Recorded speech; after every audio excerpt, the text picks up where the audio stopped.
Good morning, everybody.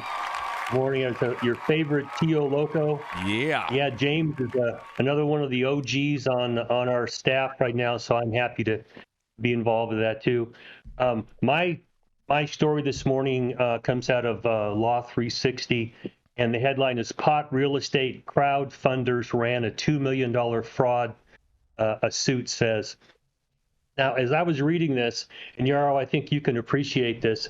Um, I was thinking how many liars, frauds, and cheaters are out there trying to separate you from your money, and that no matter what the government tries to do to keep people out of an industry, they're going to find a way to get into it. Okay, so here's sort of the tale that we've got here.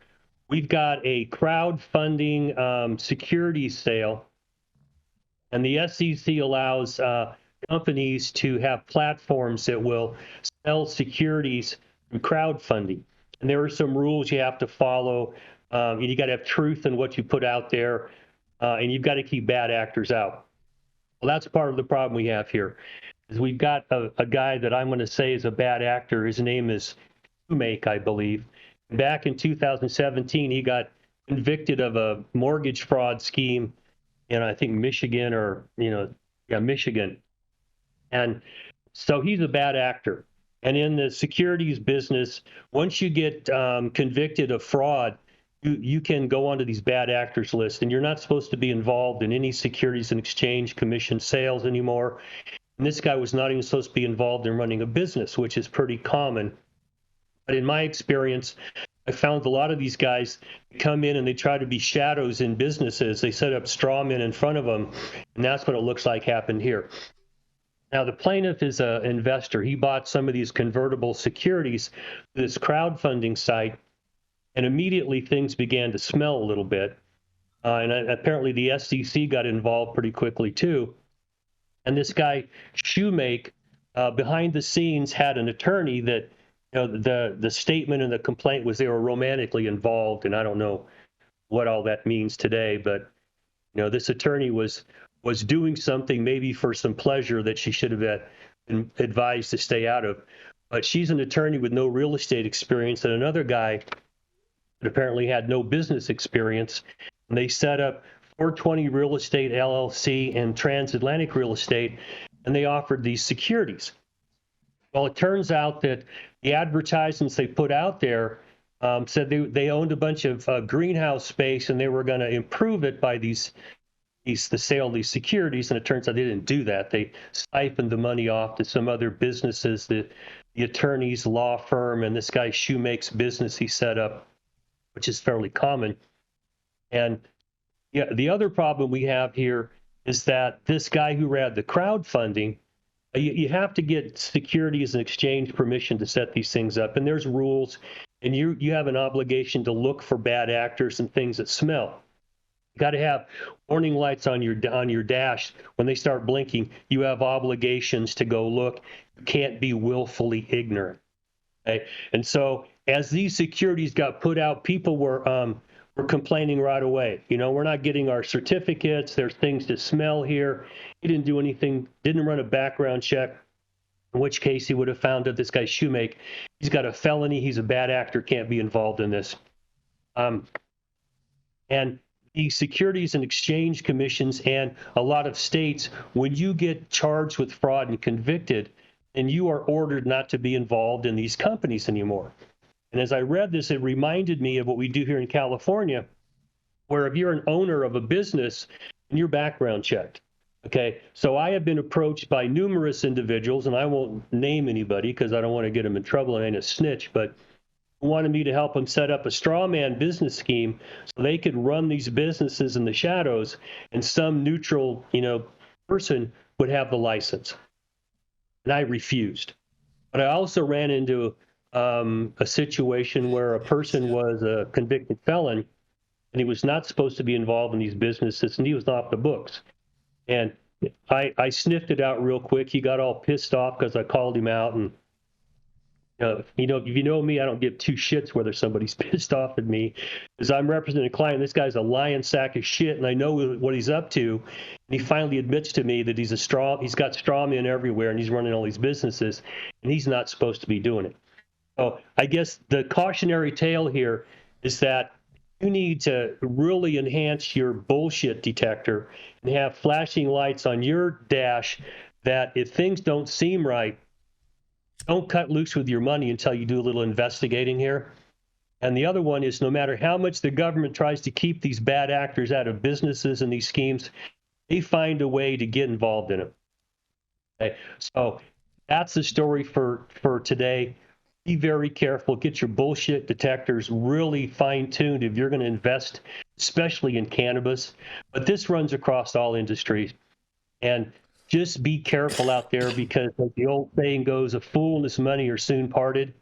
Oh, that's my story. I'm going to throw it back at you. What do you all have to say about this? Did it say, Dale, what offices they're using to raise these funds or this crowdsourcing? Because it sounds awful. Yeah, it was. The name was. Oh shit. Are they out of Palm Beach? I'm just wondering if it's the same group that High Times used because it sounds very similar. This doesn't say, and as I was reading, the complaint's 160 pages long, so I don't remember all this. But it's called Fundana. It's True Crowd Incorporated, called Fundana. And when you read these names, like, oh, that was somebody was smoking a blunt and decided, let's think of a name and, pull a name out of their ass, and there it was. So I don't know where they're from, honestly, Jason. Fundana. Interesting. All right. I'm going to jump in on this one because real estate's my lane. So the first thing that comes to mind for me is the number one way that people get in trouble in real estate is the way that they handle money. And that's why broker trust accounts are heavily regulated. The second thing that comes to mind is it probably doesn't make sense to be stooping your lawyer and in business together. I'm not sure that that's prohibited, but that is messy at best. The next thing that comes to mind is you can crowdsource and fund real estate through fractional ownership, and there's already traditional vehicles to do that, such as a real estate investment trust. And so anytime something doesn't look traditional, my mind always goes, well, why?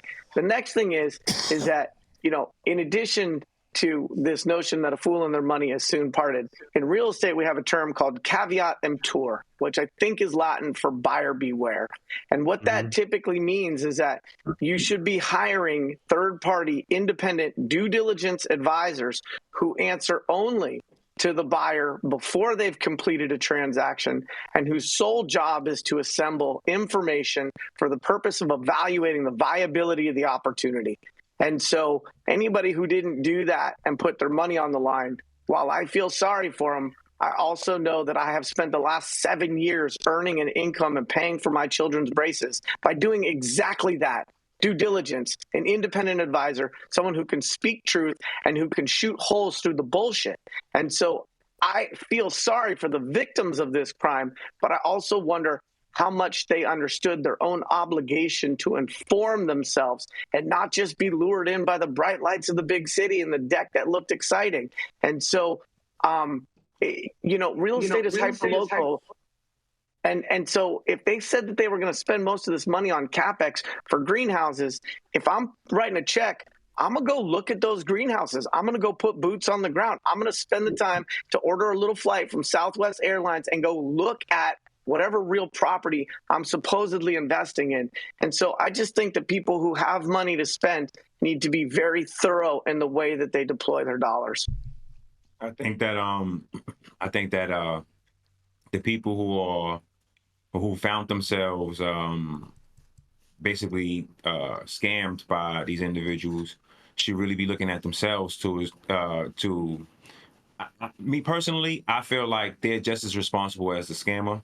I think that in order for you to be scammed, you have to be a willing participant. That means that you have to be lazy, intellectually lazy. That means you're not trying to even really understand what it is you're investing your money into, and you just want to just bring me money. And when you do stuff like that, this is what happens. When someone realizes that you're not really checking your cheddar like a food inspector, when someone says when someone isn't doing that, then it leaves the door open for someone to scam you. They be like, first thing they think is this guy don't care, or by the time he found out, they would have, stupid people say stupid stuff in their heads. They would have been like, well, by the time he found out, I would fix it already, so I can take this amount of money and I can flip it over here and then put it back, and then they'll never know the difference.